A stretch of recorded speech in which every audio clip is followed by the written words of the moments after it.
నమస్కారం వార్తలకు స్వాగతం నేను గౌతమ్ కుమార్ ముందుగా వార్తల్లోని ముఖ్యాంశాలు చూద్దాం రాష్ట్రంలోని పలు ప్రాంతాల్లో భారీ వర్షాలు మెదక్ కామారెడ్డి ములుగు జిల్లాల్లో కుండపోత వానలు నేడు 8 జిల్లాలకు భారీ వర్ష సూచన టీ ఫైబర్ పురోగతిపై ముఖ్యమంత్రి రేవంత్ రెడ్డి సమీక్ష కాంట్రాక్ట్ సంస్థలకు నోటీసులు ఇచ్చి చేసిన పనులపై నివేదిక కోరాలని ఆదేశం మెరుగైన సేవలు అందించడమే టీ ఫైబర్ లక్ష్యంగా ఉండాలని పిలుపు కాంగ్రెస్ ప్రభుత్వ అసమర్థతతో పరిశ్రమలు ఇతర రాష్ట్రాలకు తరలిపోతున్నాయన్న కేటీఆర్ కేన్స్ టెక్నాలజీ సెమీకండక్టర్ల పరిశ్రమ గుజరాత్కు తరలి వెళ్లడంపై ఆవేదన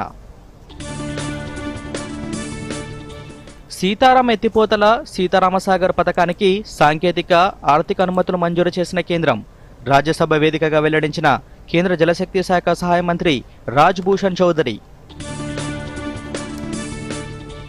శాంతి ఒప్పందం దిశగా కీలక పరిణామం అమెరికా ఉక్రెయిన్ అధ్యక్షుల భేటీ ఉక్రెయిన్ రష్యా దేశాల మధ్య దీర్ఘకాల శాంతి ఒప్పందాన్ని కోరుకుంటున్నామన్న ట్రంప్ పుతిన్తో కలిసి త్రైపాక్షిక సమావేశానికి సిద్ధంగా ఉన్నానన్న జెలెన్స్కీ ఏషియన్ షూటింగ్ ఛాంపియన్షిప్లో భారత్ శుభారంభం బంగారు పతకంతో మెరిసిన కపిల్ తొలి రోజే 4 పతకాలు ఇక వివరాలు టీ ఫైబర్ పనులు జరిగిన తీరు ప్రస్తుత పరిస్థితి భవిష్యత్తులో చేపట్టనున్న పనులపై సమగ్ర నివేదిక సమర్పించాలని ముఖ్యమంత్రి రేవంత్ రెడ్డి అధికారులను ఆదేశించారు టీ ఫైబర్పై నిన్న రాత్రి నిర్వహించిన సమీక్షలో సీఎం కీలక ఆదేశాలు జారీ చేశారు టీ ఫైబర్ పనులు చేసిన కాంట్రాక్టు సంస్థలకు నోటీసులు ఇచ్చి పనులు చేసిన తీరుపై నివేదిక కోరాలని సీఎం ఆదేశించారు సంస్థల్లో ఉద్యోగుల సంఖ్యను వారి పనితీరును సమీక్షించాలన్నారు ప్రతి పల్లెకు ప్రతి ఇంటికి ఇంటర్నెట్ సేవలు అందించేందుకు పూర్తిస్థాయి కార్యాచరణ ప్రణాళిక రూపొందించాలని సీఎం ఆదేశించారు ఇప్పటివరకు చేసిన వ్యయం పూర్తి కావడానికి అవసరమయ్యే నిధులు వాటి సేకరణకు సంబంధించిన పూర్తి వివరాలను నివేదికలో పొందుపరచాలని ముఖ్యమంత్రి రేవంత్ రెడ్డి అధికారులను ఆదేశించారు మెరుగైన సేవలు అందించడమే టీ ఫైబర్ లక్ష్యంగా ఉండాలని సీఎం సూచించారు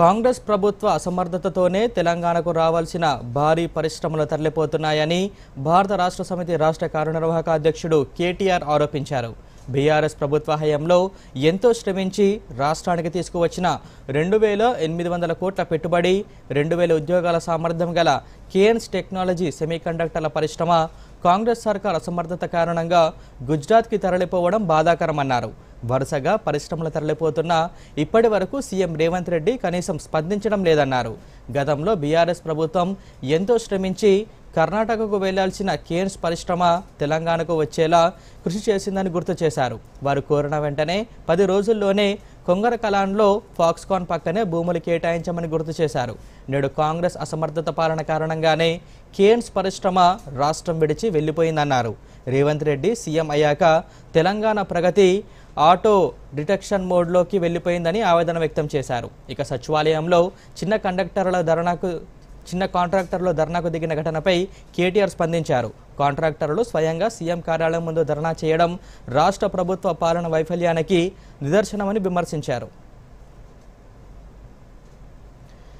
సీతారామ ఎత్తిపోతల పథకం సీతారామసాగర్ బహుళ సాధక సమీకృత ప్రాజెక్టులకు సాంకేతిక ఆర్థిక అనుమతులు మంజూరు చేసినట్లు కేంద్ర జలశక్తి శాఖ సహాయ మంత్రి రాజ్ భూషణ్ చౌదరి తెలిపారు నిన్న రాజ్యసభలో కాంగ్రెస్ సభ్యుడు అనిల్ కుమార్ యాదవ్ అడిగిన ప్రశ్నకు కేంద్ర మంత్రి ఈ మేరకు బదులిచ్చారు ఈ ఏడాది ఏప్రిల్ 24న జరిగిన సాగునీరు వరదల నియంత్రణ బహుళ సాధక ప్రాజెక్టుల సహాయ సమితి 158వ సమావేశంలో ఈ ప్రాజెక్టు సాంకేతిక ఆర్థిక అనుమతులు మంజూరు చేశారన్నారు మరోవైపు సమ్మక్క సాగర్ ప్రాజెక్టు డిపిఆర్ను తెలంగాణ ప్రభుత్వం కేంద్ర జల సంఘానికి సమర్పించిందని తెలిపారు ఈ నివేదికను ఏప్రిల్ 19న సిడబ్ల్యూసి పరిశీలించి తన ప్రాథమిక అభిప్రాయాలను తెలంగాణ ప్రభుత్వానికి జూలై 24న పంపిందని కేంద్ర మంత్రి రాజ్యసభలో వివరించారు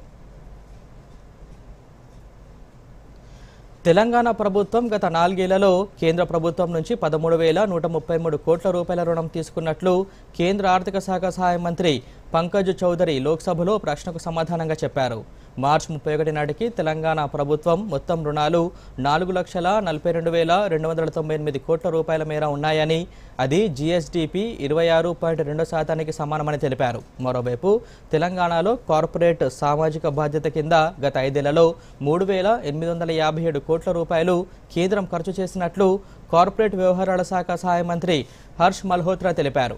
లోక్సభలో చేవెళ్ల బీజేపీ ఎంపీ కొండా విశ్వేశ్వరరెడ్డి అడిగిన ప్రశ్నకు కేంద్ర మంత్రి ఈ మేరకు బదులిచ్చారు.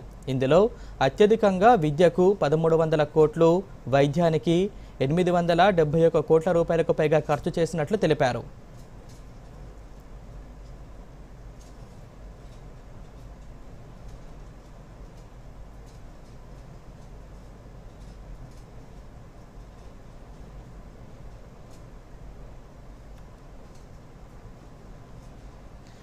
హైదరాబాద్ నగరాన్ని భారతీయ సినిమా నిర్మాణానికి కేంద్రంగా నిలపాలని ముఖ్యమంత్రి రేవంత్ రెడ్డి పిలుపునిచ్చారు.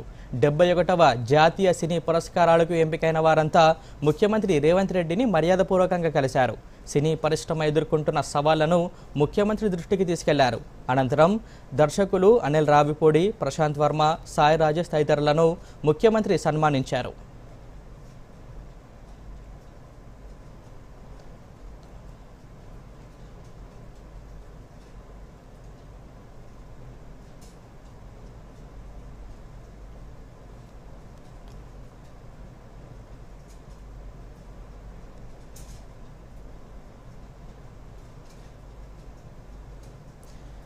చేనేత ఉత్పత్తులపై వెంటనే జీఎస్టీ తొలగించాలని కోరుతూ ప్రధాని మోదీకి తెలంగాణ చేనేత, జౌళి శాఖ మంత్రి తుమ్మల నాగేశ్వరరావు లేఖ రాశారు. కేంద్ర హస్తకళలు, చేనేత మంత్రిత్వ శాఖ మంత్రి గిరిరాజ్ సింగ్కు కూడా లేఖ ప్రతిని పంపారు. రాష్ట్ర హస్తకళలు పరిశ్రమలకు ఊపిరి లాంటి చేనేత రంగం, చేనేత ఉత్పత్తులపై కేంద్ర ప్రభుత్వం విధించిన 5% జీఎస్టీతో ప్రస్తుతం చేనేత రంగం తీవ్రమైన సమస్యలు ఎదుర్కొంటుందని లేఖలో పేర్కొన్నారు. తెలంగాణ రాష్ట్రంలో ప్రస్తుతం 23,046 మంది చేనేత కార్మికులు, 34,569 మంది అనుబంధ కార్మికులు చేనేత రంగంలో పనిచేస్తూ ఉపాధి పొందుతున్నారని, ముడి సరుకుల ధరలు పెరగడం, పవర్లూమ్, మిల్ రంగాలు తక్కువ ఉత్పత్తి వ్యయంతో వస్త్రాలు తయారు చేయడంతో మార్కెట్లో చేనేత వస్త్రాలు తయారు చేసే నేత కార్మికులు ఇప్పటికే అమ్మకాలు లేక ఇబ్బందులు పడుతున్నారని, దీనికి తోడు 5% జీఎస్టీ విధించడం వల్ల చేనేత ఉత్పత్తుల ధరలు పెరిగి వినియోగం తగ్గుతుందని, కార్మికుల జీవనాధారం సంక్షోభంలో పడుతుందని లేఖలో పేర్కొన్నారు. తెలంగాణ రాష్ట్రానికి 3 లక్షల మెట్రిక్ టన్నుల యూరియా విడుదల చేయాలని కోరుతూ తెలంగాణ కాంగ్రెస్ ఎంపీలు కేంద్ర ఎరువులు, రసాయనాల శాఖ మంత్రి జేపీ నడ్డాను కలిశారు. తెలంగాణకు రావాల్సిన యూరియాపై చర్చించిన టీ ఎంపీలు రాష్ట్రానికి రావాల్సిన యూరియాను వెంటనే విడుదల చేయాలని కోరుతూ వినతి పత్రం అందజేశారు. తెలంగాణ ఎంపీల విజ్ఞప్తిపై కేంద్రం ఈ సందర్భంగా నిర్ణయం వెల్లడించింది.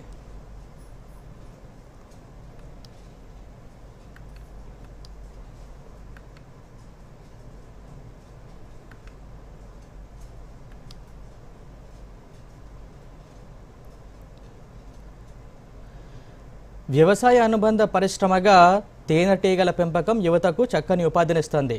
తేనె ఉత్పత్తిని పెంపొందించేందుకు కేంద్ర ప్రభుత్వం ప్రారంభించిన పథకం కింద ఔత్సాహికులకు ప్రత్యేక శిక్షణ ఇస్తున్నారు. సిద్దిపేట జిల్లా Mulugu forest college and research ఇన్స్టిట్యూట్లో ప్రత్యేకంగా శిక్షణ కార్యక్రమం కొనసాగుతుంది. మరిన్ని వివరాలు. దేశంలో శాస్త్రీయంగా తేనెటీగల పెంపకాన్ని అభివృద్ధి చేయడానికి, తేనె ఉత్పత్తిని పెంచడానికి కేంద్ర ప్రభుత్వం జాతీయ తేనెటీగల పెంపకం తేనె మిషన్ పథకం ప్రారంభించింది. ఇందులో భాగంగా రైతులకు తేనెటీగల పెంపకంలో శిక్షణనిచ్చి వారిని ఆర్థికంగా బలోపేతం చేయడానికి కృషి చేస్తోంది. కేంద్ర వ్యవసాయ శాఖ ఆధ్వర్యంలో సిద్దిపేట జిల్లా Mulugu forest college and research ఇన్స్టిట్యూట్లో శిక్షణ ఇస్తున్నారు. National bee keeping and honey mission పథకం కింద ములుగు ఫారెస్ట్ కాలేజ్ రీసెర్చ్ ఇన్స్టిట్యూట్కు 5,20,00,000 రూపాయల నిధులు మంజూరు చేశారు. ఈ నిధులతో తేనెటీగల పెంపకంతో పాటు ప్రాసెసింగ్ యూనిట్లను ఏర్పాటు చేశారు. ఇక్కడ 7 రోజులకు ఒక బ్యాచ్ చొప్పున తేనెటీగల పెంపకంపై శిక్షణ ఇస్తున్నట్లు ములుగు అటవీ కళాశాల అసిస్టెంట్ ప్రొఫెసర్ శైలజ తెలిపారు. ఫారెస్ట్ కళాశాలలో ఇప్పటి వరకు 5,000 మందికి పైగా రైతులతో పాటు ఇతరులకు తేనెటీగల పెంపకంపై శిక్షణనిచ్చినట్లు తెలిపారు. కిచెన్ గార్డెన్లో కూడా తేనెటీగల పెంపకాన్ని చేపట్టవచ్చునని, తద్వారా స్వచ్ఛమైన తేనె ఉత్పత్తి చేసుకునే అవకాశం ఉంటుందని తెలిపారు. మాకు వాళ్ళు ఒక 5.2 crore శాంక్షన్ చేశారు. దాంతో మేము ఈ ప్రాజెక్ట్ ముఖ్య ఉద్దేశం ఏంటి అంటే మన తేనెటీగల పెంపకం, దానివల్ల వచ్చే ఉపయోగాలు, దాని ఆవశ్యకత అంటే అది పాలినేషన్ సపోర్ట్ తోటి పరపరాగ సంపర్కం వల్ల మన పప్పు దినుసుల్లో, నూనె గింజల్లో, వెజిటబుల్స్, ఫ్రూట్స్లో ఎలా దిగుబడిని పెంచుతుంది, నాణ్యతతో కూడిన దిగుబడిని. అంటే 2 రకాల లాభాలు ఉంటాయి అన్నమాట. మనకి పంట పొలాల మీద వచ్చే దిగుబడి పెరుగుతుంది, ఎడిషనల్గా మనకి honey, bees wax, pollen, propolis, royal jelly, venom ఇవన్నీ కూడా ఎడిషనల్ ఇన్కమ్ లాగా ఉంటుంది మనకి. ములుగు ఫారెస్ట్ కళాశాలలో కోర్సులతో పాటు తేనెటీగల పెంపకంలో మెళకువలు నేర్పిస్తున్నారని విద్యార్థి సాయి తేజ తెలిపారు. భవిష్యత్తులో ఈ రంగం వైపు వెళ్ళడానికి మంచి అవకాశంగా భావిస్తున్నట్లు చెప్పారు. ఎల్పిలో అంటే డిఫరెంట్ టైప్స్ ఆఫ్ ప్రొడక్షన్ గురించి, హనీ ఎలా తీయాలి, ఎక్స్ట్రాక్షన్ గురించి, ఇంకా honey infusion, honey types of value edition of honey and wax products గురించి, హనీ ఎలా తీయాలి దాని గురించి నేర్చుకుంటున్నాను. ఎల్పిలో ఇండస్ట్రియల్ అటాచ్మెంట్స్ ఇట్లా ఉంటాయి. అయితే ఈల్డ్ ఎంత వస్తుంది, ప్రొడక్షన్ ఎంత వస్తుంది, హనీ వల్ల క్రాప్స్ ఇవన్నీ ఎంత బెనిఫిట్స్ ఉన్నాయి, ఫార్మర్స్కి ఎంత బెనిఫిట్స్ ఉన్నాయి, హనీ వల్ల చాలా ఉపయోగాల గురించి, హనీ వల్ల హెల్త్కి ఎన్ని బెనిఫిట్స్ ఉన్నాయి అవన్నీ నేర్చుకుంటున్నాం. సిద్దిపేట జిల్లా వంటిమామిడి గ్రామానికి చెందిన లహరి మాట్లాడుతూ తాను 7 రోజుల పాటు తేనెటీగల పెంపకంపై శిక్షణ తీసుకున్నానని చెప్పారు. ఆ తర్వాత వ్యవసాయ క్షేత్రంలో తేనెటీగల పెంపకాన్ని ప్రారంభించామన్నారు. స్వచ్ఛమైన తేనెతో పాటు పంటల దిగుబడి పెరిగిందని, రైతులు ఈ దిశగా ముందుకు రావాలని సూచిస్తున్నారు. 7 days ట్రైనింగ్ తర్వాత ఇంకా నేర్చుకోవాలని మేడం దగ్గరే ప్రాజెక్ట్లో వర్క్ కూడా చేశాను. నేను ఒక 50 boxes తీసుకొని మా ల్యాండ్లో పెట్టుకున్నాను. నేను మ్యాంగో ఫామ్ ఉంది మాకు, అందులో పెట్టాను. ఫర్ మంత్కి 2 to 4 kgs హనీ కూడా తీసుకున్నాం మేము. బయట హనీ కన్నా ఈ హనీ చాలా బెస్ట్గా ఉంది. సో మా రిలేటివ్స్ కానీ మా అందరు కానీ ఇంకా బాగుందని చెప్పేసి ఇంకా పెంచుకోవాలని కూడా అనుకుంటున్నారు. చాలా బెనిఫిట్స్ కూడా ఉన్నాయి మాకు. ఫస్ట్ దానికన్నా మ్యాంగో క్రాప్ ఇప్పుడు చాలా ఎక్కువగా వస్తుంది, 50% ఎక్కువ పెరిగింది. బీ కీపింగ్ చేయడం వల్ల చాలా బెనిఫిట్స్ ఉంటాయి రైతులందరికీ. దిగుబడి పెరుగుతుంది, హీల్ పెరుగుతుంది, కాయ సైజ్ పెరుగుతుంది. ప్రతి ఒక్క పంట చాలా ఎక్కువగా దిగుబడిగా తీసుకోవచ్చు. కేంద్ర రాష్ట్ర ప్రభుత్వాలు వివిధ పథకాల కింద రాయితీలు, రుణ సౌకర్యం కల్పిస్తుండటంతో చాలా మంది గ్రామీణులు, నిరుద్యోగ యువత ఈ పరిశ్రమలో ఉత్సాహంగా ముందడుగు వేస్తున్నారు. దీనికి తోడు తేనె వినియోగం విస్తృతమవటం, మార్కెట్ గిరాకీ పెరుగుతుండటం వల్ల ఆర్థిక ఫలితాలు ఆశాజనకంగా ఉన్నాయి. దీంతో తేనె పరిశ్రమను ఉపాధిగా మలుచుకుని ముందుకు సాగాలని అధికారులు సూచిస్తున్నారు. Bureau report, Doordarshan news. Good girl.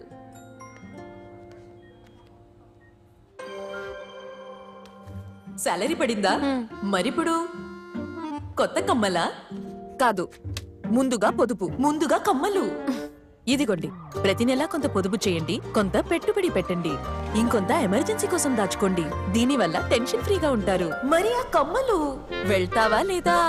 Injection ఇవ్వనా? ఆర్బీఐ అంటోంది, పొదుపు చేసే వనిత సాధిస్తుంది ఘనత. వార్తలకు తిరిగి స్వాగతం. విదేశీ ఆర్థిక సాయంతో చేపట్టిన ప్రాజెక్టుల కోసం తీసుకున్న రుణాలను తెలంగాణ, ఏపీల మధ్య విభజన చట్టంలోని సెక్షన్ 54(1) ప్రకారం పంపిణీ చేసినట్లు ఆర్థిక శాఖ సహాయ మంత్రి పంకజ్ చౌదరి తెలిపారు. లోక్సభలో భువనగిరి కాంగ్రెస్ ఎంపీ చామల కిరణ్ కుమార్ రెడ్డి అడిగిన ప్రశ్నకు కేంద్ర మంత్రి ఈ మేరకు సమాధానమిచ్చారు. ఉమ్మడి ఆంధ్రప్రదేశ్ ప్రభుత్వం తెలంగాణ ప్రాజెక్టులకు సంబంధించి 2,547 కోట్ల రూపాయలు అధికంగా చెల్లించినట్లు గుర్తించి ఆ మొత్తాన్ని సర్దుబాటు చేసినట్లుగా తెలిపారు. మరోవైపు ఆర్థిక సంఘం సూచనల మేరకు పన్నులు, సుంకాల నుంచి 2024-25 ఆర్థిక సంవత్సరంలో రాష్ట్రాలకు 12,86,000 కోట్ల రూపాయలు పంపిణీ చేసినట్లు ఆర్థిక శాఖ సహాయ మంత్రి పంకజ్ చౌదరి తెలిపారు. లోక్సభలో ఖమ్మం కాంగ్రెస్ ఎంపీ రామసహాయం రఘురామరెడ్డి అడిగిన ప్రశ్నకు కేంద్ర మంత్రి మేరకు బదులిచ్చారు. ఇది ఆర్థిక సంఘం సిఫారసు చేసిన 41% కంటే తక్కువేమీ కాదని తెలిపారు. 15వ ఆర్థిక సంఘం రాష్ట్రాలకు ప్రత్యేకంగా గ్రాంట్లు కేటాయించలేదని, అందువల్ల ఆ పద్దు కింద తాము ఎలాంటి నిధులు విడుదల చేయలేదని తెలిపారు.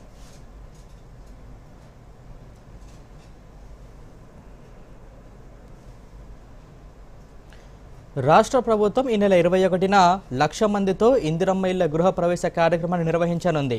భద్రాద్రి కొత్తగూడెం జిల్లా చండ్రుగొండ మండలం బెళ్లలంపాడు గ్రామంలో జరగనున్న ఈ కార్యక్రమంలో ముఖ్యమంత్రి రేవంత్ రెడ్డితో పాటు మంత్రులు పాల్గొననున్నారు. సీఎం రేవంత్ రెడ్డి పర్యటన ఏర్పాట్లను మంత్రి పొంగులేటి శ్రీనివాసరెడ్డి సమీక్షించారు. ఈ సందర్భంగా పొంగులేటి మాట్లాడుతూ భద్రాద్రి రాముడి సన్నిధిలో ఇందిరమ్మ ఇండ్ల పథకాన్ని ప్రారంభించామని, ఇప్పుడు అదే భద్రాద్రి రాముడి సాక్షిగా భద్రాద్రి కొత్తగూడెం జిల్లాలో ఈ నెల 21న 1,00,000 మందితో ఇందిరమ్మ ఇండ్ల గృహ ప్రవేశాల కార్యక్రమం చేపడుతున్నామన్నారు. రాష్ట్ర వ్యాప్తంగా ఇప్పటి వరకు 22,500 కోట్ల రూపాయలతో 4.5 లక్షల ఇళ్ల నిర్మాణం జరుగుతోందని, సుమారు 2.5 లక్షల ఇళ్లు వివిధ దశల్లో నిర్మాణంలో ఉన్నాయని తెలిపారు. మిగిలిన ఇళ్లు కూడా ఇందిరమ్మ కమిటీల ద్వారా పారదర్శకంగా అర్హులైన వారికి ఎంపిక చేసి మంజూరు పత్రాలు అందజేయడం జరిగిందన్నారు. గిరిజన నియోజకవర్గమైన అశ్వరావుపేట నియోజకవర్గంలోని చండ్రుగుండ మండలంలో బెండాలపాడు గ్రామంలో సెలెక్ట్ చేయడం జరిగింది. గౌరవ ముఖ్యమంత్రి రేవంత్ రెడ్డి గారు 21వ తారీఖు మధ్యాహ్నం 2 గంటలకి చండ్రుగుండ పట్టణంలోకి వచ్చి ఇక్కడ నుంచి బెండాలపాడు గ్రామంలో గిరిజన గ్రామమైన ఆ గ్రామంలో సుమారు ఇందిరమ్మ ఇళ్ళు ఆ గ్రామంలో 312 ఇళ్ళు ఇవ్వటం జరిగింది. ఈ 312 ఇళ్లలో ఇప్పటికే 72 ఇళ్ళు పూర్తయ్యాయి. దీంట్లో 27 ఇళ్ళు రెడీగా అదే రోజు గౌరవ ముఖ్యమంత్రి రేవంత్ రెడ్డి గారి చేతుల మీదుగా గోప్రవేశం చేయటం జరుగుతుంది. అల్పపీడన ప్రభావంతో రాష్ట్ర వ్యాప్తంగా విస్తారంగా వర్షాలు కురుస్తున్నాయి. ఉమ్మడి మెదక్, సిద్దిపేట జిల్లాలో భారీ వర్షాలతో పలు గ్రామాలను వరద ముంచెత్తింది. వర్గల్, ములుగు, గజ్వేల్ ప్రాంతాల్లో జనజీవనం స్తంభించింది. లోతట్టు ప్రాంతాల్లోని పంట పొలాలు నీట మునిగాయి. వాగుల ఉధృతికి పలు చోట్ల రహదారులు కొట్టుకుపోవడంతో రాకపోకలు నిలిచిపోయాయి. ఎగువన కురుస్తున్న వర్షాలతో రాష్ట్రంలోని దాదాపు అన్ని ప్రాజెక్టులు నిండుకుండను తలపిస్తున్నాయి. దీంతో ప్రాజెక్టుల గేట్లను తెరిచి దిగువకు నీటిని విడుదల చేస్తున్నారు. ఉమ్మడి మెదక్ జిల్లాలో వర్షాలపై మరిన్ని వివరాలను మా ప్రతినిధి నగేష్ గౌడ్ను అడిగి తెలుసుకుందాం. చెప్పండి నగేష్, ఉమ్మడి మెదక్ జిల్లాలో ఏ ఏ ప్రాంతంలో వర్షం ఎక్కువగా ఉంది, సహాయక చర్యలు ఏ విధంగా కొనసాగుతున్నాయి? గౌతమ్, ఉమ్మడి మెదక్ జిల్లాలో గత 2-3 రోజులుగా ఎడతెరిపి లేకుండా కురుస్తున్న వర్షాలతో ఇక్కడ చాలా ప్రాంతాల్లో జల దిగ్బంధంలో ఉన్నాయని చెప్పుకోవచ్చు. ముఖ్యంగా ఉమ్మడి మెదక్ జిల్లాకు సంబంధించి సిద్దిపేట జిల్లా వర్గంలో గౌరారంలో నిన్న 23.5 సెంటీమీటర్ల వర్షం కురిసింది. మెదక్ జిల్లాలో 22 సెంటీమీటర్లు, సంగారెడ్డి జిల్లాలో 16 సెంటీమీటర్ల వర్షం కురిసింది. అయితే రానున్న 48 గంటల పాటు కూడా వర్షాలు కురిసే అవకాశం ఉందని చెప్పి వాతావరణ శాఖ హెచ్చరికలు జారీ చేసిన నేపథ్యంలో ఇక్కడ అలర్ట్ అయితే ప్రకటించారు. భారీ వర్షాల నేపథ్యంలో సింగూరు ప్రాజెక్టుకు ఎగువ నుంచి భారీగా వరద వస్తుంది. దీంతో చాలా ప్రాంతాల నుంచి వచ్చే ప్రజలను అయితే అప్రమత్తం చేశారు. ముఖ్యంగా ఏదైతే లోతట్టు ప్రాంతాలు ఉంటాయో ఆయా ప్రాంతాల ప్రజలను ముఖ్యంగా అలర్ట్ చేస్తూ ఉన్నారు. మనం ఉమ్మడి మెదక్ జిల్లాలో చూసుకుంటే సంగారెడ్డి జిల్లాలో నారాయణఖేడ్, నర్సాపూర్తో పాటు ఉమ్మడి మెదక్ జిల్లాలో నారాయణఖేడ్, నర్సాపూర్, తర్వాత సంగారెడ్డి, కంగ్టి, సిద్దిపేట జిల్లాలో గౌరారం, వర్గల్ ఈ ప్రాంతాల్లో ఎక్కువగా వరదపోటు ఉందని చెప్పుకోవచ్చు. కొన్ని ప్రాంతాల్లో ఇంకా నీట మునిగే ఉన్నాయి. ఆయా ప్రాంతాల్లో సహాయక చర్యలు అయితే ముఖ్యంగా కొనసాగుతూ ఉన్నాయని చెప్పుకోవచ్చు. చాలా వరకు గత వారం రోజులుగా ఎడతెరిపి లేకుండా కురుస్తున్న వర్షాల కారణంగానే ఈ వరద ప్రభావం అయితే ఎక్కువగా ఉంది. అటు నిజాం సాగర్, నిజాంపేట్ ఏదైతే సరిహద్దు జిల్లాలు ఉంటాయో మెదక్ జిల్లాకు, కామారెడ్డి కావచ్చు, నిజామాబాద్ కావచ్చు, సరిహద్దు రాష్ట్రం కర్ణాటక, ఈ జిల్లాల్లో ఎక్కువగా వర్షం కురవడం కూడా ఇక్కడ వరద పోటుకు ఎక్కువ కారణంగా చెప్తున్నారు. వాతావరణ శాఖ అధికారులు కూడా ఇప్పటికే కొన్ని అలర్ట్స్ అయితే ఇచ్చారు. చాలా వరకు అప్రమత్తంగా ఉండాలి. రైతులు ఈ సమయంలో పంట పొలాల వైపు వెళ్ళవద్దు, కరెంట్ షాక్లతో ఇబ్బంది పడతారు. కొంతమంది చనిపోయిన ఘటనలు కూడా జరుగుతున్న నేపథ్యంలో అలర్ట్స్ అయితే జరుగుతున్నాయి. గౌతమ్, నగేష్, సింగూరు ప్రాజెక్టుకు వరద వల్ల ఏడుపాయలతో పాటు దిగువ ప్రాంతాల పరిస్థితి ఏ విధంగా ఉంది? సింగూరు ప్రాజెక్టుకు జలకళ వచ్చిందని చెప్పుకోవచ్చు. ముఖ్యంగా కర్ణాటక మీదుగా భారీగా వర్షాలు కురవడం, అటుగా వరదలు రావడం, అటు కామారెడ్డి జిల్లాలో నిజామాబాద్ జిల్లాలో 2 జిల్లాల్లో వర్షాలు ఎక్కువగా ఉండడం సింగూరు వరద కారణంగా చెప్పుకోవచ్చు. ఇప్పటికే ఈ ప్రాజెక్టుకు 29 టీఎంసీలుగా దీని పూర్తి సామర్థ్యం ఉండగా 22 టీఎంసీలు వరద నీరు వచ్చి చేరింది. దీంతో దిగువ నీరుని వదులుతున్నారు. అయితే దిగువ నీరు ఎక్కువ స్థాయిలో 5 గేట్లు వచ్చి 5 గేట్ల నుండి 1.5 మీటర్ల ఎత్తు పైకెళ్తి వదలడం వల్ల చాలా వరకు వరద పోటు అయితే పెరుగుతూ ఉంది. ఈ సింగూరు ప్రాజెక్టుకు పరిసర ప్రాంతాల్లో ఉన్న ఏడుపాయల క్షేత్రంలో వరద తీవ్రత ఎక్కువగా ఉంది. దీంతో మంజీరా జలాలు అమ్మవారి ఆలయ పైకప్పు నుంచి వెళ్తున్నాయి. దీంతో ఆయా ప్రాంతాల ప్రజలను అయితే ఇప్పటికీ అలర్ట్ చేశారు. ముఖ్యంగా అటుగా వెళ్లే వారిని సింగూరు ప్రాజెక్టు సందర్శన కూడా నిషేధించారు. అటు ఏడుపాయల అమ్మవారి క్షేత్రాలు కూడా దర్శనాలు కూడా రద్దు చేశారు. దీంతో రాజగోపురం వద్దే అక్కడ పూజలు కొనసాగిస్తున్నాయి. మరోవైపు తూప్రాను తర్వాత ఇతర ప్రాంతాల్లో హల్దీవాగు ఉప్పొంగుతుండడంతో ఆయా ప్రాంతాల ప్రజలను కూడా అలర్ట్ చేశారు. లోతట్టు ప్రాంతాల ప్రజలకైతే ఇబ్బందికర పరిస్థితి ఉంది. దీంతో వచ్చే 48 గంటల పాటు కూడా ప్రజలు అప్రమత్తంగా ఉండాలని చెప్పి వాతావరణ శాఖ అధికారులు కావచ్చు, ఇటు జిల్లా యంత్రాంగం కూడా ప్రత్యేక ఏర్పాట్లు చేసింది. 3 సిద్దిపేట, సంగారెడ్డి, మెదక్ 3 జిల్లాల్లో ప్రత్యేక కాల్ సెంటర్లు కూడా ఏర్పాటు చేశారు. సహాయక చర్యలు అయితే కొనసాగేందుకు క్షేత్రస్థాయిలో అధికారులు పర్యటనలు చేస్తున్నారు. పంట నష్టానికి సంబంధించి కూడా 2-3 రోజుల్లోనే అంచనా వేస్తామని చెప్పి రైతులు ఆందోళన చెందవద్దని చెప్తున్నారు. గౌతమ్. Thank you Nagesh. ఇప్పుడు చిన్న విరామం.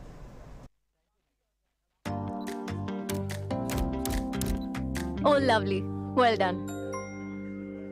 ఇప్పుడు ఇక పెద్ద స్టూడియో, కొత్త కెమెరా, కొత్త లైట్స్, పనిలో పని కొత్త కార్ కూడా తీసుకో. అదే లోన్తో. నో, లోన్ ఏ పని కోసం తీసుకున్నావో దానికే వాడుకో. టైంకి ఈఎంఐ చెల్లించండి, క్రెడిట్ స్కోర్ పెంచుకోండి, ఇంకోసారి లోన్ సులభంగా పొందండి. కార్ వద్దంటే కనీసం ఫోటోనైనా తీ. మీరెవరు? ఆర్బీఐ అంటోంది, పొదుపు చేసే వనిత సాధిస్తుంది ఘనత. వార్తలకు తిరిగి స్వాగతం. తెలంగాణలో భారీ వర్షాలు కురుస్తున్నాయి. మెదక్, నిజామాబాద్, ములుగు, యాదాద్రి భువనగిరి జిల్లాలు వరదలతో అతలాకుతలమవుతున్నాయి. బాగులు, చెరువులు పొంగిపొర్లుతుండగా పంటలకు తీవ్ర నష్టం వాటిల్లింది. అటు హైదరాబాద్లోనూ ముసురువాన కురవగా పలు చోట్ల వర్షాలు పడ్డాయి. మరిన్ని వివరాలు. బంగాళాఖాతంలో ఏర్పడిన అల్పపీడనం వాయుగుండంగా మారడంతో రాష్ట్ర వ్యాప్తంగా విస్తారంగా వర్షాలు కురుస్తున్నాయి. సిద్దిపేట జిల్లా వర్గల్లో 23 సెంటీమీటర్లు, మెదక్ జిల్లా అల్లదుర్గంలో 22 సెంటీమీటర్ల వర్షపాతం నమోదైంది. ములుగు జిల్లాలో మంగపేటలో 17.5 సెంటీమీటర్లు, ఏటూరు నాగారంలో 14.6 సెంటీమీటర్లు, వెంకటాపురంలో 10.3 సెంటీమీటర్ల వర్షం కురిసింది. కమలాపురం, ఎర్రవాగు ఉప్పొంగడంతో సమీప గ్రామాలు జలమయమయ్యాయి.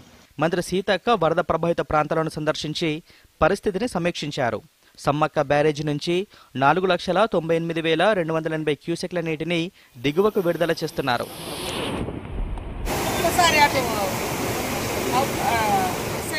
యాదాద్రి భువనగిరి జిల్లాలో అడ్డగూడూరులో 16.4 సెంటీమీటర్లు, గుండాలలో 14.8 సెంటీమీటర్ల వర్షం నమోదు కాగా సుమారు 5,000 ఎకరాల వరి, 3,000 ఎకరాల పత్తి పంట దెబ్బతిన్నాయని అధికారులు వెల్లడించారు. కామారెడ్డి జిల్లాలో నిజాం సాగర్, కౌలాస్నాల గేట్లను ఎత్తడంతో మంజీరా నదిలో 4 చిక్కుకున్నారు. రెస్క్యూ బృందాలు వారిని రక్షించాయి. అలాగే 656 గొర్రెలను సురక్షితంగా కాపాడాయి.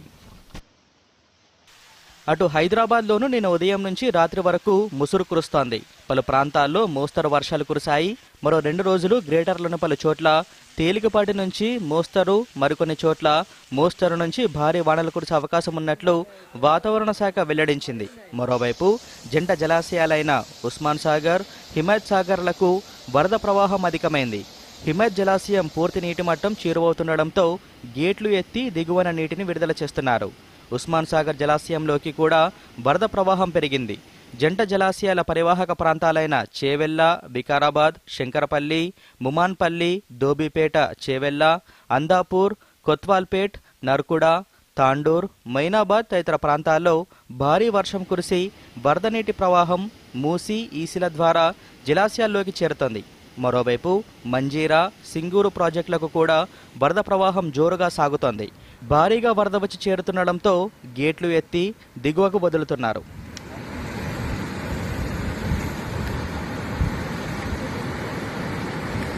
బంగాళాఖాతంలో ఏర్పడిన అల్పపీడనం వాయుగుండంగా మారడంతో రాష్ట్ర వ్యాప్తంగా విస్తారంగా వర్షాలు కురుస్తున్నాయి. దీని ప్రభావంతో ఈరోజు జయశంకర్, భూపాలపల్లి, మహబూబాబాద్, ములుగు, భద్రాద్రి జిల్లాలో అతి భారీ వర్షాలు పడే అవకాశం ఉందని ఐఎండీ తెలిపింది.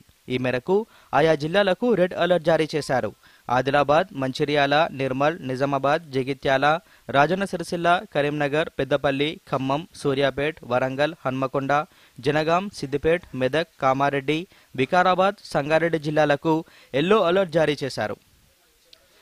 తెలంగాణలో వర్షాలు, వరదలతో జనజీవనం స్తంభించింది. ప్రభుత్వం, అధికారులు రెస్క్యూ, రిలీఫ్ కార్యక్రమాలను వేగవంతంగా చేస్తున్నారు. ప్రజలు అప్రమత్తంగా ఉండి వాతావరణ హెచ్చరికలను పాటించాలని భారత వాతావరణ శాఖ సూచిస్తోంది. Bureau report, Doordarshan news.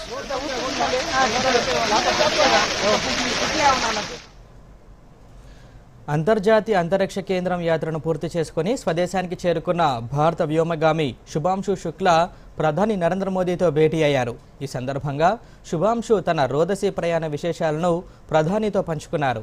యాత్ర విజయవంతంపై మోదీ ఆయనను అభినందించారు. యాక్సియం 4 మిషన్లో భాగంగా జూన్ 25 నుంచి జూలై 15 వరకు శుభాంశు శుక్లా తన బృందంతో కలిసి ISS యాత్ర నిర్వహించారు.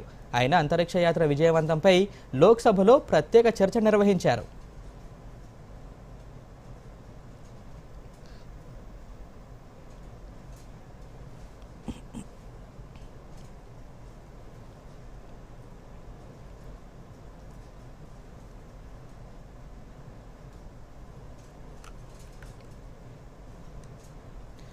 అంతర్జాతీయ అంతరిక్ష కేంద్రం యాత్రను పూర్తి చేసుకుని స్వదేశానికి చేరుకున్న భారత వ్యోమగామి శుభాంశు శుక్లా ప్రధాని నరేంద్ర మోదీతో భేటీ అయ్యారు. ఈ సందర్భంగా శుభాంశు తన రోదసీ ప్రయాణ విశేషాలను ప్రధానితో పంచుకున్నారు. యాత్ర విజయవంతంపై మోదీ ఆయనను అభినందించారు. యాక్సియం 4 మిషన్లో భాగంగా జూన్ 25 నుంచి జూలై 15 వరకు శుభాంశు శుక్లా తన బృందంతో కలిసి ISS యాత్ర నిర్వహించారు. ఆయన అంతరిక్ష యాత్ర విజయవంతంపై లోక్సభలో ప్రత్యేక చర్చ నిర్వహించారు. ప్రధాన ఎన్నికల కమిషనర్ జ్ఞానేష్ కుమార్ బీజేపీ ప్రతినిధిలా వ్యవహరిస్తున్నారని విపక్ష పార్టీలు ఆరోపించాయి. బీహార్లో చేపట్టిన ఓటర్ జాబితా ప్రత్యేక సమగ్ర సవరణ, ఓటర్ల జాబితాలో అక్రమాలపై తాము సంధించిన ప్రశ్నలకు CEC సరైన సమాధానం ఇవ్వడంలో విఫలమయ్యారని ఆరోపించాయి. కాగా కాంగ్రెస్ నేతృత్వంలోని ఇండియా కూటమి పార్టీలు ఢిల్లీలో విలేకరులతో ఒక సంయుక్త సమావేశం నిర్వహించాయి. ఈ సందర్భంగా కాంగ్రెస్ నేత గౌరవ్ గొగోయ్ మాట్లాడుతూ రాజ్యాంగం కల్పించిన ఓటు హక్కును ఎన్నికల కమిషన్ రక్షించాలని, దానికి బదులుగా బాధ్యతల నుంచి తప్పించుకుంటూ CEC తమపైనే ఎదురుదాడి చేస్తున్నారన్నారు. TMC నాయకురాలు మహువా మొయిత్రి మాట్లాడుతూ గత సార్వత్రిక ఎన్నికల్లో వాడిన ఓటర్ల జాబితా సరైనది కాకపోతే ప్రస్తుత లోక్సభను ఖచ్చితంగా రద్దు చేయాలని డిమాండ్ చేశారు. ప్రధానమంత్రి నరేంద్ర మోదీతో మహారాష్ట్ర గవర్నర్, NDA ఉపరాష్ట్రపతి అభ్యర్థి CP రాధాకృష్ణన్ ఢిల్లీలో మర్యాదపూర్వకంగా భేటీ అయ్యారు. రాధాకృష్ణన్ దశాబ్దాల సేవ, అనుభవం దేశానికి ఎంతో విలువైనదని, ఆయన అదే సేవ కొనసాగించాలని మోదీ X వేదికగా తెలిపారు. కాగా ఆదివారం బీజేపీ జాతీయ అధ్యక్షుడు JP నడ్డా రాధాకృష్ణన్ను NDA ఉపరాష్ట్రపతి అభ్యర్థిగా ప్రకటించారు. మిత్రపక్షాలు, విపక్షాలతో చర్చల అనంతరం బీజేపీ పార్లమెంటరీ బోర్డు ఈ నిర్ణయాన్ని ఏకగ్రీవంగా తీసుకుంది. కాగా ఉపరాష్ట్రపతి ఎన్నిక సెప్టెంబర్ 9న జరగనుంది. ఇక ఉపరాష్ట్రపతి ఎన్నిక పార్లమెంటు 2 సభల సభ్యులతో కూడిన ఎన్నికల కమిటీ ద్వారా జరుగుతుంది.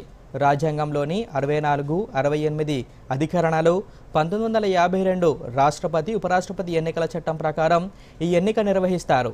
రాజ్యాంగం 66(1) అధికరణ ప్రకారం ఒకే ఓటు బదిలీ విధానంతో నిష్పాక్షిక ప్రాతినిధ్య వ్యవస్థ ద్వారా రహస్య బ్యాలెట్తో ఓటింగ్ జరుగుతుంది.